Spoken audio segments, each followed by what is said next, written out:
उलमा देवबंद का एक मसला है, कौवा अगर बांध के रखा जाए और उसको कई दिनों तक साफ ग़िज़ा खिलाई जाए, साफ सुथरी ग़िज़ा, तो फिर वो हराम, उसका खाना जाए। उलमा देवबंद का एक दूसरा मसला है, फतावा काजी खान में है, वलो इस्ताजरा इमरातुन लियज़रिया बिहा फ़ज़ना बिहा ला युहद्दु फ़ी क़ौल अबी हनीफ़त रहमहुल्लाह ताला।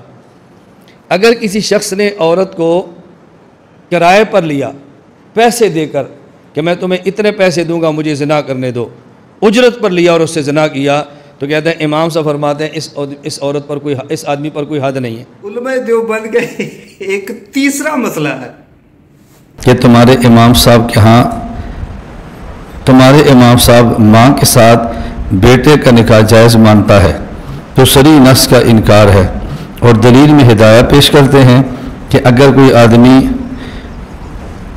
महरमा के साथ निकाह करके वती करे तो इमाम साहब फरमाते हैं इस आदमी को हद नहीं लगाया जाएगा, जिससे मालूम होता है कि तुम्हारे इमाम माँ का बेटे के साथ निकाह को जायज़ मानता है। और फ़ाइल में ये मसला मैंने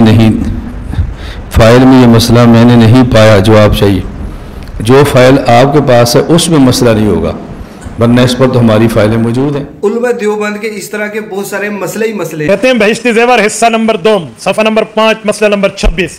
मौलाना अशरफ अली थानवी रहमतुल्लाह लिखते हैं कि अगर उंगली पर निजासत लगी हो तो 3 बार चाटने से उंगली पाक हो जाएगी, लेकिन ऐसे करना नहीं चाहिए। क्यों लाओ वाला, मुझे दिफा करना आता है। यहाँ ये लिखा हुआ है कि उंगली पर निजासत लगी हो तो चूस लो, ये लिखा हुआ है। जीवन के मियाँ आपको पता ही है कि इनके क्या क्या मसले चल रहे हैं। देखिए, अगर आप पुराने बरेलवी उलमा को या अहले हदीस उलमा को देखेंगे ना, तो वो कहेंगे कि जो देवबंद हैं इनको क्यों हम अहले सुन्नत में शुमार नहीं करते, क्योंकि इनकी बहुत सारी ऐसी इबारात भी हैं जो कि गुस्ताखाना कैटेगरी में आती हैं, जो कि अहले सुन्नत के मनहज के बिल्कुल खिलाफ हैं, बिल्कुल हट के हैं।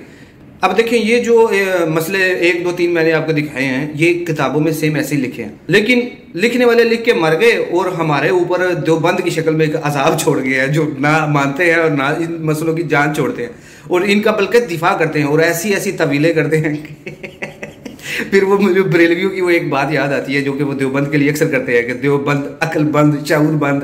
तो वो जो तवीलें कर रहे हैं ना, किताब में ऐसी कोई तवीलें लिखी, ये जो मसले आपने सुने हैं तीनों किताबों में ऐसे लिखे हैं कि अगर कोई नजासत लगी है उसको 3 बार चाट लो, उंगली पाक हो जाएगी। तो ये आगे तावील करने वाले कहते हैं जी फिर ज़बान नापाक हो जाएगी। अच्छा, तो फिर ज़बान अगर नापाक हो जाएगी तो उसको पाक करने का भी तरीका, मतलब एक शड़ुल उसके ऊपर दूसरी शड़ुल, तो फिर उसका दिफा ऐसा गंदा कि दूसरा पैसे दे के ज़िना करने वाली बात भी लिखी है और कब्र हलाल वाली भी सबको पता है। ये सारी बातें ऐसी की ऐसी सेम टू सेम लिखी हैं और इनकी तवीलें करने वाले जब तवीलें कर रहे होते हैं ना, तो मुझे बोला क्या दिख रहा होता है, मैं आपको दिखाता हूँ।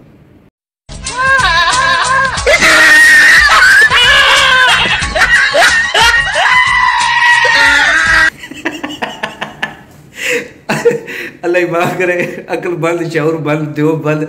यार अखीर कि एक अकाबर ने अगर शड़ोल छोड़ी है तो अगर उसकी शड़ोल का इनकार कर दे, यार एक सिंपल सी बात है कि ये जो बातें लिखी हैं ये दीन इस्लाम के खिलाफ आती हैं, और जो चीज़ दीन इस्लाम के खिलाफ आती है उसको छोड़ देने से बाबा 0 से मल्टीप्लाई नहीं हो जाएगा। लेकिन देवबंद के नज़दीक अगर उनके अकाबर ने कुछ शड़ोल छोड़ी है तो उस शड़ोल का अगर इनकार कर दें तो इनके नज़दीक जो है बंदा दायरा इस्लाम से निकल जाता है।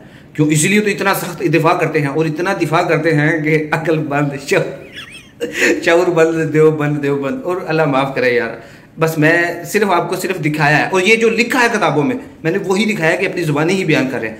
आगे जो वो तावीलें कर रहे हैं ये कहीं नहीं लिखी, ये इनकी सब खुद साख्ता, अपनी खुद की घड़ी हुई, अपनी खुद की अकल के मुताबिक बचने के लिए टिकोसले गढ़े हुए हैं इन्होंने। अल्लाह ताला आप सबको समझने की तौफीक अता फरमाए, और इससे आगे मैं कुछ नहीं कर सकता।